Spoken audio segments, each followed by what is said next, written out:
There is a quote that I want you to listen to because it's the theme of this particular video, and I think that it has applicability as it relates to your English journey. Something must die in order for something to grow. What must die? What must be eradicated, eliminated in your life for your English to grow? Have you thought about that? Certain things, certain behaviors, certain patterns, certain words, certain behaviors that you must let die in order for your English to grow, to mature, to elevate, to level up. And in my own life journey, whether it's English or learning a second language, or even if I dare say in my own life, there have been certain things that I have had to let die in order for my English, my goals to grow. What might some of those things that I needed to let die? Now I'm going to talk about myself, and possibly you can relate to these particular things. Something must die in order for something to grow. Well, one of the things that I needed to let die was the aspect of being perfect. Oftentimes in one's English journey, in my journey, I've heard practice makes perfect. And I know that is a common theme that people will believe, and I even believed it myself. But for me, perfection is an illusion. Why? Because I'm a human being. What I buy into at this particular journey of my life is practice makes permanent. Meaning the more that I do something, the more that I apply action, it makes it permanent. Practice makes better, and practice makes progress. See, whether or not I was trying to learn English, speak English, make a video, I am not, and I'm a native English speaker. Think about it this way. Most of my life, I've never been perfect in English. I've tried. It's great to strive to being perfect. But if I'm better, if I make progress, and if I'm permanent, that happens for me. So I needed to let go of this concept. I had to let die that practice makes perfect. It was a mindset change. What else did I need to let die? I had to let die to eradicate, to eliminate, realizing that, oh my God, I'm afraid of making mistakes. How many mistakes have I made in this video? How many mistakes have I made speaking English or giving a presentation? I had to recognize and realize that, you know what? Mistakes in my life is part of the learning process. Why? Because by making mistakes, I have learned that mistakes don't always last. And by mistakes, I've had the most opportunity to grow. And for some of you out there listening to this video as it relates to you learning English, you're so afraid of making mistakes. Well, think about it this way. Whatever your mother tongue is, did you not make mistakes in your mother tongue? Most people would say yes. But what happened is that those mistakes were not permanent. Why? Because you practiced and you did it again. So for those of you out there listening to this video and learning English, recognize that making mistakes is part of the learning process.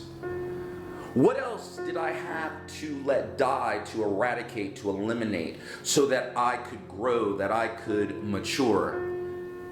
Not comparing myself to other people.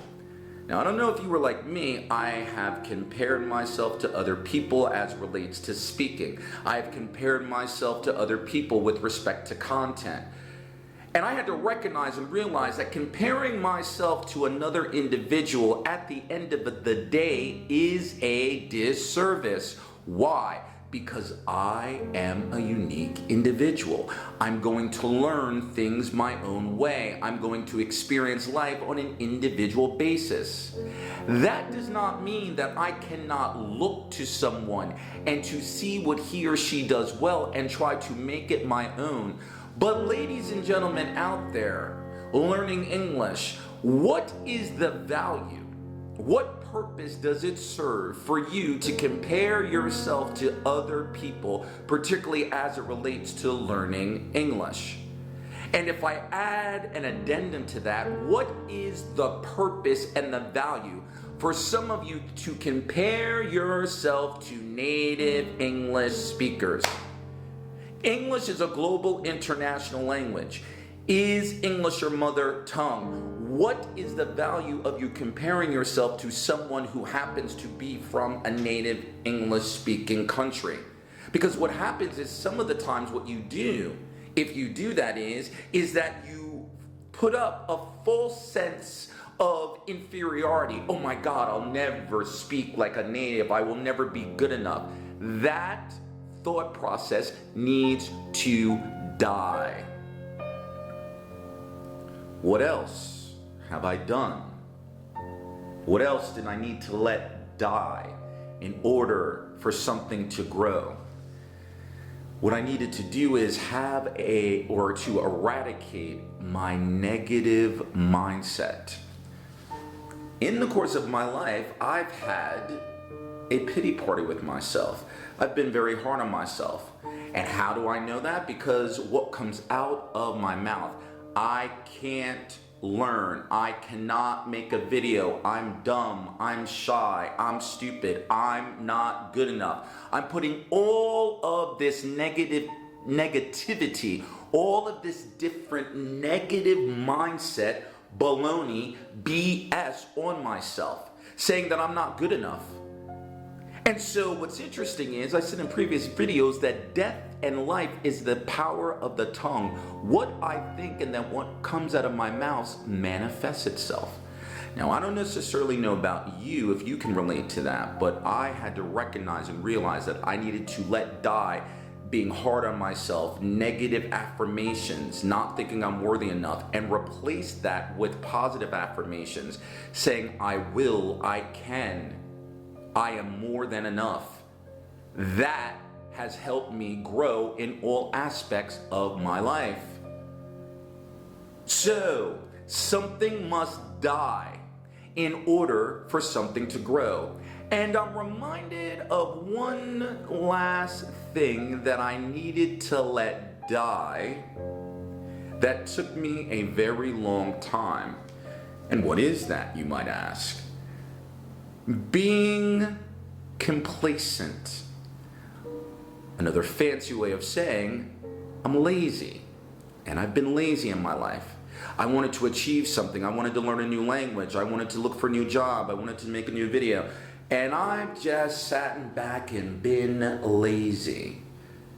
I had to recognize and let die my complacency and recognize and realize and change that pattern of death of laziness and complacency to something that will help me grow. Consistency, persistency, and recognizing and realizing that time is one of the most precious commodities that I have. So I ask you the question, as it relates to your life, as it relates to your English journey, what must you let die? What certain behaviors, certain patterns, certain thoughts do you need to let die, to eradicate, to eliminate, so that something might be able to grow in your English journey? Perhaps what you can let grow is consistency, authenticity, belief in yourself, mindset, tenacity, belief, and courage. Ultimately, the choice is yours. This is Teacher Will. Welcome to the place where you and I, it is my thought and my prayer that you and I learn together. Click on that subscribe button, hit that bell notification so that when I drop a video, you are made aware of it. And in the comment section, if you feel comfortable, if you have the courage, let me know what you are going to let die as it relates to your English journey. Thank you very much for listening. I hope to see you again soon. And remember, something must die in order for something to grow.